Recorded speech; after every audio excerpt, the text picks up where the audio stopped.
Le travail de l'homme conscient est complètement différent de celui de l'homme inconscient.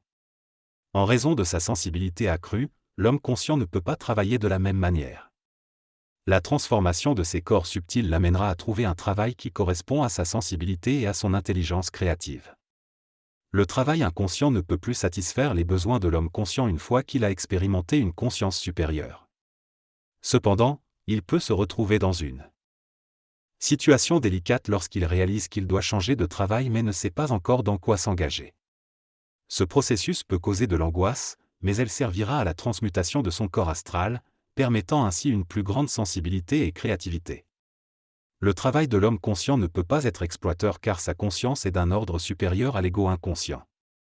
Il devra travailler selon son ressenti, en se reliant aux autres êtres conscients plutôt qu'en se servant de leur exploitation. Le but ultime de l'homme conscient est de travailler de manière créative en utilisant son pouvoir créatif et sa conscience. Le travail conscient est un catalyseur pour l'expression de sa conscience de plus en plus réelle. Bien que l'ego puisse craindre ou s'inquiéter de cette évolution, il est inéluctable et nécessaire pour vivre une expérience au-delà de l'ego. Le travail pour l'ego est souvent difficile et anxiogène lorsqu'il ne correspond pas à sa sensibilité et qu'il ne voit pas de perspective de remplacement.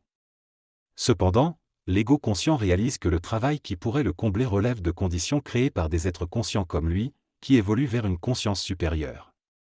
Ce travail temporaire ne peut être permanent que s'il sert la conscience de l'homme et la préparation de ses corps subtils. L'homme conscient travaille pour un ordre supérieur, au-delà de la compréhension de l'ego. Son travail n'est plus une activité mécanique, mais une activité créative et dynamique qui s'inscrit dans un plan de vie créé par l'être de lumière qui supporte la matière. Ce travail nécessite une conscience fixée dans une énergie supérieure à celle de l'ego. L'homme inconscient travaille par besoin de survie, tandis que l'homme conscient travaille en fonction d'un plan d'évolution et de construction, lié à la conscience planétaire de l'homme de demain. Il est essentiel que l'être conscient comprenne que son travail est lié à sa conscience grandissante. Travailler mécaniquement au sein d'un cadre horaire fixé par une société inconsciente est impossible pour un être conscient. Lorsque l'être conscient atteint la maturité, son travail devient une œuvre, une activité qui fait partie intégrante de sa vie physique. Il est alors conscient de son travail et celui-ci sert une condition de vie évolutive. Ce genre de travail est dirigé et fait partie d'un plan voilé. Le travail de l'homme conscient est lié à son état vibratoire de conscience. C'est un outil utilisé par son double pour maximiser son lien avec la matière en dehors des conditions astrales de sa conscience. Il permet à l'être conscient de transposer une énergie dans ses corps inférieurs et de lier sa conscience éthérique à la matière, sans le soutien du corps de désir. Ce travail est sous le contrôle de la conscience supérieure de l'homme et ne peut plus servir à lier son corps astral à ceux des hommes inconscients. L'homme inconscient ne voit que la partie matérielle du travail de l'homme conscient et ne comprend pas sa dimension consciente et vibratoire. Le travail conscient se révèle être une plateforme pour l'exécution subtile d'un plan de vie, découvert au fur et à mesure des événements qui se manifestent lors du travail, selon une programmation liée à la perfection du plan de vie de l'être conscient.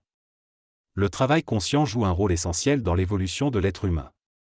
Il permet à l'individu de développer sa conscience et d'exprimer sa créativité dans le monde.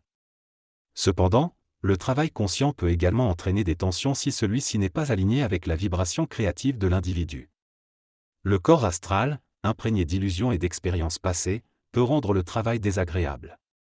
Ainsi, pour que l'être conscient puisse travailler en paix, il est nécessaire que son travail corresponde à ses besoins internes réels et non aux besoins socialement imposés. Le travail conscient ne doit pas être considéré comme un fardeau mais comme une opportunité d'évolution et d'énergisation.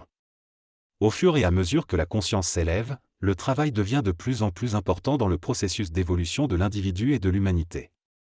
Il est également important de souligner que le travail conscient est connecté au travail des autres êtres conscients, formant ainsi une échelle de travail qui contribue à la transformation de la société humaine. Le travail conscient représente l'application des lois du pouvoir mental de l'homme sur Terre. La conscience de la Terre sera transformée et les hommes reconnaîtront qu'ils sont unis par des forces provenant d'une dimension différente de celle à laquelle ils ont été habitués. Le travail conscient représente la conquête de la matière par l'esprit, mais cela nécessite le développement de la conscience individuelle de l'être humain. Ce travail conscient dépasse la compréhension de l'être conscient lui-même.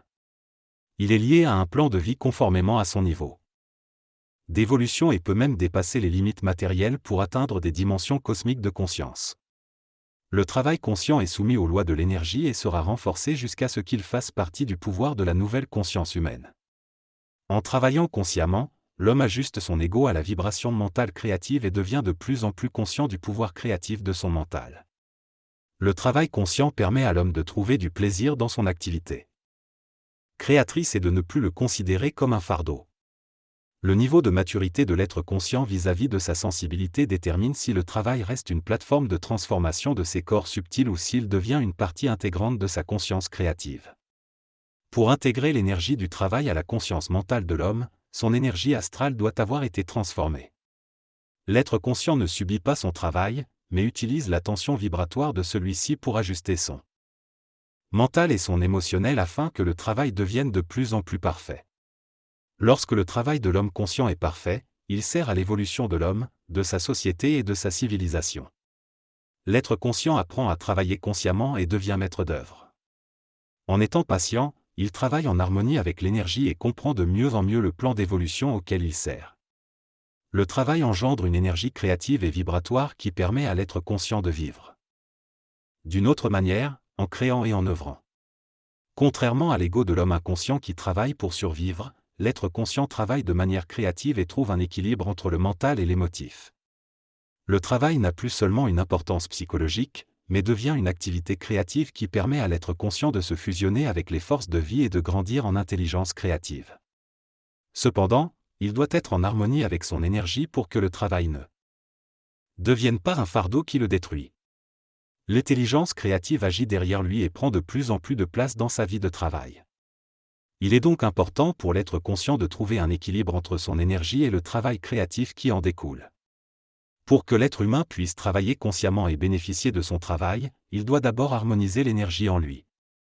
Une fois que cela est fait, il peut bien canaliser cette énergie et comprendre son effet sur ses corps subtils. Cependant, s'il y a une disharmonie dans ces corps subtils, il y aura une interférence qui causera de la souffrance. Il est donc important que l'homme conscient comprenne les lois du travail conscient et fasse preuve de patience, car l'ego peut interférer avec l'intelligence créative si nécessaire. L'intelligence créative neutralise toute interférence égoïque lorsqu'elle est fusionnée avec l'ego. Lorsque l'intelligence créative est implantée dans la conscience humaine, elle grandit progressivement mais n'est pas encore parfaitement ajustée. L'homme conscient doit donc suivre le rythme de son intelligence créative sans essayer de la forcer, et ne pas se soumettre aux illusions de l'ego. Il réalise que son travail fait partie d'une œuvre plus vaste qui se déploie au-delà de la matière sur les plans subtils de la vie. Le travail conscient est un processus d'expérience et d'intelligence créative qui permet à l'être conscient de s'aligner avec sa vibration et de coïncider avec d'autres hommes conscients. Il dépasse les préoccupations matérielles et pécuniaires, car l'homme conscient vit à travers son travail et trouve sa sécurité et son autonomie dans sa créativité. L'ego se désengage progressivement et s'engage objectivement dans l'énergie créative, devenant ainsi le support vibratoire de l'intelligence créative. Le travail conscient ne relève plus de l'ego subjectif, mais de l'énergie créative pulsant en lui. Il est une puissante manifestation de l'intelligence créative et permet à l'être conscient de contrôler son évolution et de guider la destinée de l'homme nouveau. Cependant, il peut être difficile pour l'être conscient de percevoir les interférences de l'ego inconscient, ce qui peut causer de la souffrance. C'est pourquoi l'apprentissage consiste à intégrer le travail dans sa propre identité et à comprendre le plan d'ensemble auquel il contribue.